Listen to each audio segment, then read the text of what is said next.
수익은 얼마? 세전 수익으로 한 40억 정도 예상을 합니다. 세전 수익. 부동산에 가서 어떻게 질문하면 좋은지, 어떤 방법으로 접근하면 좋은지. 무조건 찾습니다. 그 지번을 알려주면 이거는 가 안 돼요. 내가 보지 못한 것도 해주거든요.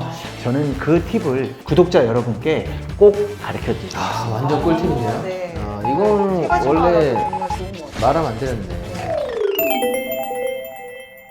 안녕하세요. 행크 초대석의 송사무장. 강남 여의주입니다. 네, 반갑습니다. 오늘은 좀 특별한 손님을 모셨습니다. 기존에 있는 물건들을 사는 게 아니라 새로 지어서 파는 신축이라고 하거든요. 이런 신축에 대해서 정말 많은 경험을 가진 고수분을 모셨습니다. 게스트 영달님을 큰 박수로 모시겠습니다. 반갑습니다. 일단 본인 소개를 좀 간단히 한번 해주시겠어요? 부동산 투자를 2002년도부터 진행을 했고요. 약 한 20년 동안 투자를 했습니다. 아, 그래요? 네. 2002년도에 몇 살이었어요? 제가 24살이었어요. 아, 24살. 고등학교를 인문계 나왔나요? 실업계 나왔나요? 저는 실업계를 나왔고요. 군대를 전역을 하고 야간대학교를 야간대학교. 들어가서 이제 출동 일을 하면서 밤에는 학교를 다니고 그렇게 하면서 야간대학교 전공은 뭐죠? 전공은? 기계설계공학과였습니다. 기계설계공학과. 그러니까 뭐 지금 부동산이랑은 전혀 관련이 없는 거죠? 전혀 관련이 없습니다. 어쨌든 지금 이력이 되게 독특해요. 경비회사 17년. 그것도 지금 경비업체 직원으로 있다가 사장님이 되신 거죠? 네, 그렇습니다. 예. 어떻게 인수를 하셨나요? 대표님이 운영을 하고 계셨는데 고객 수는 적은데 직원이 많다 보니까 적자 운영이었습니다. 그 회사를 매각을 한다고 네. 했어요. 그때 매각 대금이 1억 정도 됐습니다. 1억 원. 네, 다 그만두라고 했을 때 제가 사장님한테 제가 이제 분양권 받은 3천만 원도 있고 제가 모아놓은 돈을 가지고 사장님한테 제가 한번 해보겠습니다 라고 해서 그때 인수를 하게 돼서 지금까지 운영을 하고 있는 겁니다. 아, 그래요? 네. 몇 살 때 그럼 인수하신 거예요? 25살 때 이렇게 하게 돼요. 저희 경비도 월세 받는 거랑 똑같거든요.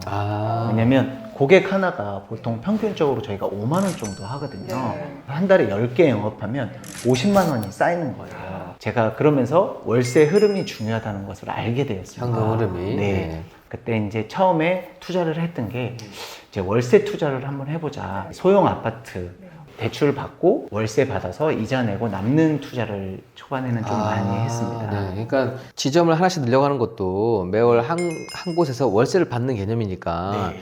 이걸 그냥 부동산에 적용을 해서 네. 똑같이 고객 늘려가는 것처럼 부동산을 아파트를 늘려갔습니다. 하나씩 늘려가는 걸 네. 하셨구나. 네. 그게 총 몇 건이에요? 그 비싼 아파트가 아니라 저는 이제 저가 아파트를 좀 구입하다 보니까 네. 한 100개까지 늘렸던 우와, 것 같습니다. 진짜요? 네. 스케일이 남다르시네요. 아파트가 더 남았을 것 같은데요. 그냥 이 고객 늘려가는 것보다, 그죠? 아파트 하나 늘어날 때마다 야 힘든 일이 보통이 아니구나. 그렇죠. 네, 왜냐면 임차인이 나가면 임차인 세팅도 해야 되고 나갈 때마다 도배도 해줘야 되고 고장 났다고 전화 오고. 처음엔 개수 늘리기에만 집중하다 보면 어느 순간에 챙겨야 될 것들이 되게 많아지잖아요. 네. 그래서 저는 주거형은 어느 순간 맛은 보되 웬만하면 업무용 물건, 뭐 상가나 그걸로 하라고 말씀드리거든요. 네, 요즘에 저도 행크 TV를 보고 사무장님이 왜 저렇게 하셨는지를 요새는 뼈저리 느끼고 있고 제가 몇 년 전부터 그 전에 샀던 이제 100개의 물건들을 하나씩 다 정리를 하고 있습니다. 네네. 그러면 이렇게 늘려가면서 이제는 자신감도 생기고 네. 아마 자금도 생겼기 때문에 네.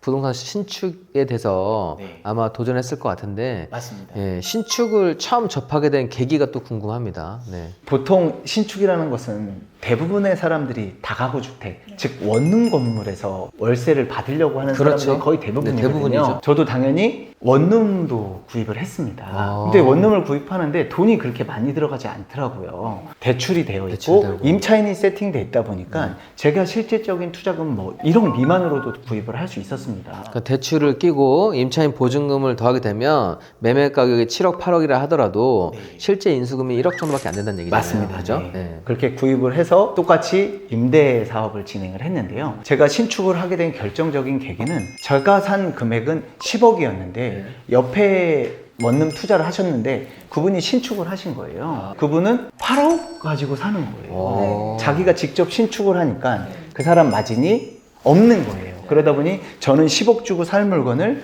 그 그분은 8억 주고 구입을 하게 되는 거죠. 만들어져 있는 거를 구입하지 말고 제가 직접 신축을 해보자 하는 게 제가 다가구부터 진 게 신축의 출발점이었습니다. 신축을 하면 우리 속된 말로 한 10년 늙는다고 해요. 그만큼 옆에 주변에서 민원도 많고 이 건물이 완공, 준공되기 전까지 또 체크해야 될 부분도 많아서 전문 지식이 없었을 때는 시행착오가 되게 많았을 것 같거든요. 아, 너무 많았어요. 아, 그래요? 지금 같은 경우는 이게 남향인지 북향인지 건물일 때 주차 대수가 잘 나오는지 네. 구조가 잘 나오는지 그리고 토지를 샀을 때 이게 과연 매도가 될 건지 양도 차익을 또 볼 수 있을 건지 여러 가지를 고민하고 지금은 구입을 하는데 그때는 처음 하는 거니까 아무것도 몰랐잖아요. 땅은 계약해놨는데 도면도 그릴 줄 모르고 아무것도 모르는 상태에서 하나하나 다 직접 제가 다 부딪혔습니다. 다가구 주택 말고도 하셨던 게 파트가 여러 가지 종류가 있을 것 같은데요. 보통 신도시가 있잖아요. 근데 신도시에 가면 항상 저같이 이렇게 정장 입은 분이 이게 종이 하나를 들고 이렇게 하는 것들을 혹시 보신 적이 있으실 겁니다. 네네. 상가를 짓고 상가 분양하려고 하는 대행사 직원들이 내 상가 사세요라고 하면서 그렇죠. 분양 대행사들이 나와서 그렇게 하는 거거든요. 저는 제가 신축하는 사람으로서 이거는 수익 구조가 어떻게 되지? 제 주차장 용지라고 1층은 다 상가로 되어 있고 2, 3, 4층은 주차장으로 되어 있는 상업용 건물이 있습니다. 네네네. 그게 원래 인기가 없잖아요, 그거는. 네, 인기가 없습니다. 네, 왜냐하면 쉽게 말해서 주차장 부지인 거예요. 주차장을 기본 요건을 갖추면서 나머지를 상가로 활용할 수 있는 그런 부지이기 때문에 택지 분양했을 때도 가장 인기가 없는, 가장 좀 저가로 낙찰되는 그런 부지인 거죠. 1층에 상가고 위에 이렇게 다 주차장이 됐고 지하까지. 네. 그래서 주차장 건물은 연면적의 30%만 근린생활시설을 넣을 수가 있거든요. 네. 지구 단위 계획에 따라서 약간 다른데 100평이면 30평만 상가를 넣고 70평은 주차장으로 해야 되는 건물입니다. 이제 상업용 건물도 한번 해보자 해서 전국의 택지개발지구는 다 가봤습니다. 택지개발지구는 3개 회사에서 거의 분양을 하거든요. 한국토지주택공사 즉 LH에서 하고요. 수자원공사는 매립해서 하는 데는 다 수자원공사거든요. 우리가 알기로는 송산그린시티, 시와 MTB, 부산의 엘코델타시티 이런 데는 수자원공사에서 하는 거고요. 수자원공사도 하는지 몰랐어요. 네. 그리고 각종 도시공사가 있잖아요. 서울 SH공사, 경기도시공사 이런 데서 택지를 분양을 하거든요. 그래서 제가 수자원공사에서 하는 송산그린시티의 주차장 용지를 18억 정도에 나왔었는데 제가 거기서 1,000만 원을 더 썼습니다. 그런데 그게 덜컥 낙찰이 된 겁니다. 이제 우리 경매는 10% 입찰 보증금을 넣잖아요. 그 LH나 수자원공사는 5% 입찰 금액을 넣거든요. 그래서 제가 그때 9,500만 원을 넣었는데 그게 낙찰이 된 겁니다. 잠을 못 잃었죠. 그때 주차장 용지가 총 5필지가 나왔습니다. 저 혼자 단독 낙찰이 다른 건 미달이고 다 유찰됐고. 네. 그렇다고 9,500만 원 포기할 수는 없잖아요. 그렇죠. 네, 그래서 계약을 해서 처음으로 상업용 건물을 짓기 시작한 겁니다. 제가 낙찰받은 토지는 이제 한 400평 정도 되는 토지였거든요. 400평. 지하 1층 넣고 2, 3, 4층을 넣다 보니까 상가 1층은 전체가 다 상가고요. 그렇죠. 400평 중에 네. 지하는 공용으로 이렇게 주고 2, 3, 4는 매도하려고 주차장으로 매도하려고 그렇게 기획을 했어요. 낙찰을 받자마자 한 일주일 동안은 그 동네 분양하는 데마다 다 찾아갔던 것 같습니다. 한 곳의 분양 대행사를 만나서 제가 이 땅을 낙찰을 받았는데 이거를 어떻게 할 수 있겠냐 했더니 방법은 간단하다. 도면을 확정 도면을 그리고 이걸 선분양하자. 선분양해서 분양이 되면 건물을 짓고 안 되면 땅으로 갖고 있다가 팔아라 라는 조언을 받았습니다. 되게 운이 좋았던 것 같아요. 제가 이제 1억 8천이라는 계약금이 들어갔잖아요. 그렇죠. 그런데 상가가 1층에 22개가 나왔습니다. 22개. 네. 분양 대행사도 저한테 하는 얘기가 너무 비싸게 받지 말고 빨리 팔고 빨리 엑시트해라. 여기가 6억 하니까 여기는 뭐 4억에 분양을 하자라고 해서 네 알겠습니다. 저는 이제 그때는 몰랐으니까요. 그 분양가를 했더니 22개를 진짜 다 완판. 1,000만 원씩 받아서 22개를 받아온 거예요. 택지개발지구는 80% 우리가 토지 대출이 되잖아요. 그래서 잔금 치르고 이제 설계를 해서 기타 인허가를 받고 그 돈을 가지고 건설 대금 건물을 짓고 이제 건물을 짓는 동시에 수분양자들과 본계약을 해서 10%씩 다 받고 그러면서 건물을 져서 이제 수분양자들한테 분양을 해서 성공한 사례입니다. 예. 그럼 총 그 수익은 얼마 한 남았나요? 20억 정도 진짜요? 네, 네, 나왔습니다. 좋습니다. 축하드립니다. 네, 감사합니다. 자, 지금까지 총 몇 건 정도 이렇게 건축해 보신 것 같아요? 정확하게 세보진 않았는데요. 약 30동 정도는 신축을 해본 것 같습니다. 30동이요? 네. 대단히 많이 한 거예요. 가장 지금까지 좀 수익이 많이 났던 아니면 기억에 남았던 신축 케이스 지금 많이 하셨으니까 하나 좀 말씀해 주시겠어요? 시와 MTB라고 시와. 네네 거기 바다 앞에 있는 공단이 있는 데인데요. 제가 그 토지를 2016년도에 빨리 살았다. 네 낙찰. 근데 지금 신축하고 있어요.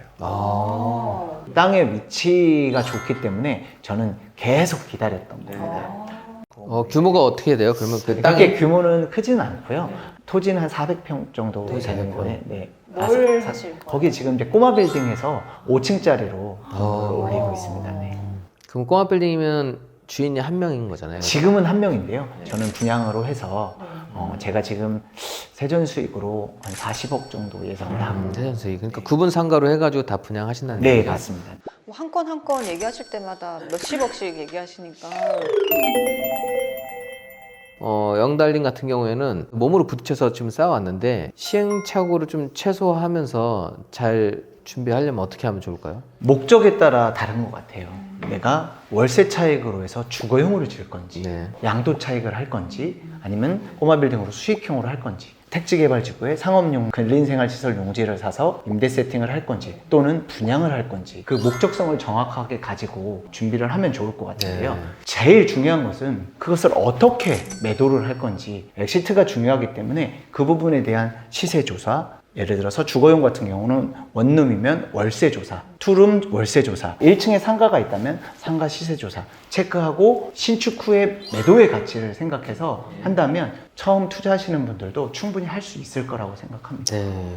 그럼 적은 투자금이라고 하면 최소 그래도 얼마 정도 있어야 될까요? 수도권 기준으로 하면 요즘에 아파트가 급격하게 상승을 했잖아요, 가격이. 그러다 보니까 토지대도 급격히 상승을 했습니다. 10억짜리 토지를 산다고 했을 때 투자금은 뭐 한 4억 정도는 생각보다 크지 않은 거예요. 왜냐면 토지 대금만 10억인데 지금 토지를 살 때 대출도 활용하고 건물도 지어야 되는데 다른 사람들이 봤을 때는 10억 플러스 더 계산을 하는데 4억이라고 하면 일단 지금 토지할 때 대출을 받고 또 건물을 지을 때 또 기성고 대출을 받고 하니까 최종 금액은 이 정도면 운용할 수 있다. 이 신축에서 가장 중요한 거는 토지라고 생각을 해요. 맞습니다. 네, 토지가 첫 단추잖아요. 네, 좋은 토지를 사야 어쨌든 결과가 좋은 거고 네. 올리지 않더라도 나중에 토지를 팔아도 이익이 되는 건데 신축의 첫 단계에서 부동산에 가서 어떻게 질문하면 좋은지 어떤 방법으로 접근하면 좋은지 네. 그거를 한번 말씀해 주시겠어요? 일단 그 코너 토지가 있는지 없는지를 체크를 합니다. 네. 네. 왜냐면 코너 토지는 당연히 뭐 상가가 들어간다면 상가가 장사가 잘 될 것이고요. 그렇죠. 코너 토지는 야 누구나 다 코너 있는 거 모르는 거 아니잖아. 그리고 좀 비싸잖아요. 그럴 때 저는 제가 신축을 할 때는 무조건 북향의 토지를 많이 찾습니다. 북향. 왜냐하면 북향의 토지를 찾는 이유는 1조랑 해서 건물이 올라갈 때 조금 더 크게 올라갈 수 크게 있거든요. 올라갈 수 있어요. 그래서 북향의 토지를 찾고 또 하나의 팁을 드리자면 토지를 살 때 가장 중요한 게 제가 설계라고 말씀을 드렸잖아요. 네네. 그러면 토지를 부동산에서 소개를 받고 제가 처음에 했던 방법은 설계사를 모를 때도 그 토지의 지번을 가지고 그 동네 설계사를 찾아갔어요. 네. 설계사를 찾아서 이거 도면을 꼭 그려주세요 하면 보통 설계사에서 한 20만 원 정도 받거든요. 네네. 그 20만 원이 나중에 2천만 원, 2억의 가치가 되거든요. 네. 그래서 저는 만약 부동산에 가서 정말 내가 마음에 드는 토지가 정말 있다면 꼭 설계사에 가서 도면을 그려보면 좋을 것 정말 같고요. 중요한 팁이다. 네. 네. 설계사를 가면 또 가장 큰 장점은 뭐냐면 그 지번을 알려주면 이거는 어떤 법 때문에 뭐가 안 돼요. 이거는 뭐 예를 들어서 진입도로가 없어요. 내가 보지 못한 것도 네. 설계사가 조언을 네. 해주거든요. 저는 그 팁을 구독자 여러분께 꼭 가르쳐 드리고 아, 싶습니다. 완전 꿀팁인데요. 네. 이거는 세 가지만 원래 알아도 정말 좋은 것 같아요. 말하면 안 되는데 네. 설계사분들은 밥 먹고 이것만 하시잖아요. 그래서 조례에서 어떤 걸 체크해야 되는지, 진입로가 있는지, 몇 미터 도로가 나오는지 이걸 다 체크를 해준다는 얘기죠. 여러분들이 그냥 혼자서 그 토지의 가치를 판단하지 말고, 그 다음에 부동산에 나와 있는 도면만 보지 말고 추가 비용을 30을 주던지 아니면 다른 비용을 주던지 이 비용 아끼지 말고 몇 층짜리 건물이 올라갈 수 있는지 체크를 해보면 실수 없이 숨은 보석의 토지를 찾아낼 수 있다. 네, 맞습니다. 그런 걸 말씀해 주셨네요. 네. 그러면 토지를 사고 나서 시공사를 선정하는 것도 되게 좀 중요할 것 같아요. 시공사가 차이가 클 것 같거든요. 10년 늙고 검은 머리가 하얗게 된다고 하거든요. 네. 이게 바로 시공사의 문제거든요. 시공사. 저는 시공사를 선정을 할 때도 무조건 기성고 대출을 이용을 합니다. 네. 왜냐면 내가 10억짜리 건물을 짓는데 현금이 10억 있다고 대출을 이용하지 않으면 안 돼요. 왜냐면 기성고 대출이 회차별로 나가게 되거든요. 그 회차별로 나갈 때 은행에서 그리고 감리와 시공사가 그 정도에 맞춰서 건물을 지었는지를 다 체크를 합니다. 그 체크한 만큼 대출이 나가거든요. 그럼 저는 그 대출에 대해서 이자만 납부하다가 80%까지가 대출이 나온다고 했잖아요. 보통 우리가 계약을 할 때는 계약금 주고 기성고 회차별로 나고 나머지 잔금을 주거든요. 잔금을 줄 때는 이미 완공을 해야 준공이 됐다는 거가 돼야 저희 입장에서는 시공사한테 비용을 주잖아요. 나머지 잔금을 주잖아요. 나머지 잔금 줄 때는 하자가 있는지 없는지 이런 걸 다 체크해서 이상이 없을 때 비용을 주기 때문에 예전에 비해서 시공사에 대한 리스크가 훨씬 줄지 않았나라고 생각을 합니다. 똑같은 토지를 놓고 이 공간을 빼는 능력 차이가 저는 크다고 생각을 하거든요. 맞습니다. 그럼 또 좋은 설계사무소를 고르는 방법이 있을까요? 사람들이 건물을 질 때 가장 큰 부분을 시공사라고 선정을 해요. 왜냐하면 건물 가격은 10억이 들어가는데 설계 비용은 2천만 원, 3천만 원이거든요. 사람들은 시공이 중요하고 설계는 중요하지 않다고 생각하거든요. 저는 오히려 반대로 생각해요. 결국에는 신축이라는 것은 기획에 달려있거든요. 내가 주거용을 진다고 했을 때 설계사가 방 구조를 어떻게 할 건지, 만약 혼자 산다고 하면 혼자 사는 구조는 어떤 게 좋은 건지, 이런 구조들이 가장 중요하기 때문에 설계에서 매도까지 연결된다고 생각하거든요. 제가 직접 신축을 들어갈 때는 2개 설계사를 통해서 그 속에서 장점만 해서 이제 맡기면서 진행을 하고 있습니다. 두 곳을 복수로. 네. 예, 그러니까 정말 중요한 포인트인데요. 신축을 하게 되면 많은 사람들이 이걸 건물을 지어주는 쪽이 중요하다 생각하는데 그거보다 기획이 훨씬 중요하다. 기획이라고 하는 거는 도면을 그리는 사람인데 이 도면 그리는 사람이 최종 소비자가 원하는 모양을 뽑아내야 되고 기획 단계 도면의 차이가 크기 때문에 복수로 2곳의 설계사를 써서 장점 뽑아가지고 만들면 다른 것보다 더 괜찮은 작품이 나온다는 겁니다. 오히려 설계할 때 저는 또 뭐 분양을 하는 분양대행사도 같이 가서 얘기를 하고요. 내가 파는 사람 입장에서 의견을 설계사한테 제공을 하기도 하고요. 부동산과 함께 가서 어떤 구조로 해야지 임대가 잘 나가는지 매도가 잘 되는지 이렇게 해서 같이 미팅도 하기도 합니다. 사실 저도 이런 도면을 볼 수 있는 전문가가 아니다 보니까 처음에 빌라를 지었을 때 괜찮겠거니라고 생각했는데 현장을 딱 갔는데 방 구조가 이상하고 계단 올라가는데 계단이 이렇게 목에 걸쳐요. 허접한 설계사한테 이걸 하다 보니까 이 사람은 그냥 그림만 그리는 사람이네, 현장에 와본 사람이 아니네. 그래서 다시 거기서 도면 변경이 들어갔어요. 아니 이거는 철거하고 이 계단 높이를 올려줘야 되고, 키 180인 사람도 저도 신발 신으면 180 되니까 다닐 수 있어야지. 가장 큰 문제는 2천만 원 나갔던 도면 그리는 곳에 있었던 거예요. 중간에 변경을 하면서 돈이 더 훨씬 많이 들어갔어요. 거의. 그래서 차라리 처음에 프로 설계사를 딱 놓고서 했었으면 훨씬 괜찮지 않았을까. 그리고 내가 갖고 있던 생각이 아니라 그분이 더 좋은 제안을 해주게 되면 더 좋은 결과물을 만들 수 있으니까 지금 하는 방법이 맞는 거예요.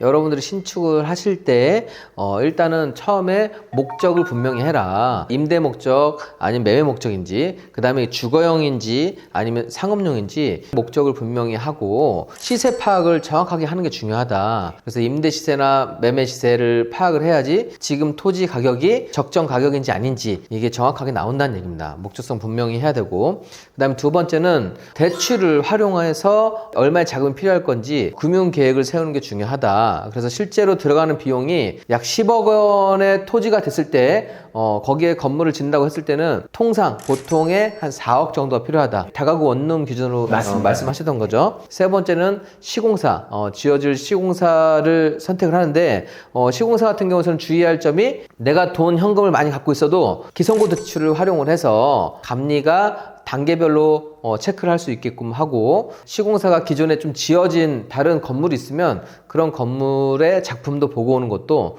나쁘지 않을 것 같습니다. 네 번째로는 도면 단계가 정말 중요하기 때문에 회사에서 기존에 했던 작품들을 보는 게 중요하겠네요. 네, 그죠? 맞습니다. 네, 그래서 최근에 어떤 작품들을 어떤 건물들을 도면을 그렸는지 좀 구경을 하고 상담을 받아서 최근 트렌드에 맞게끔 이렇게 좀 공간을 잘 빼줄 수 있는지 바닥이 넓다고 해서 좋은 공간이 나오는 게 아니라 좁은 공간도 정말 좀 독특하게 좀 잘 활용할 수 있게 빼고 하는 거는 이 도면 그리는 능력이 가장 중요하기 때문에 지금 영달님 같은 경우에는 시공사보다도 오히려 도면 설계사에 대해서 좀 더 신중하고 더 정성을 기울여서 골라내고 그것도 좀 불안하다 하면은 한 군데를 더 하는 것도 괜찮다라고 말씀하셨습니다. 다섯 번째는 어쨌든 가장 중요한 거는 매도니까 이런 임대 시세나 매매 시세에 맞게끔 내가 처음부터 매도 계획을 확실히 그려놓고 하시면 된다.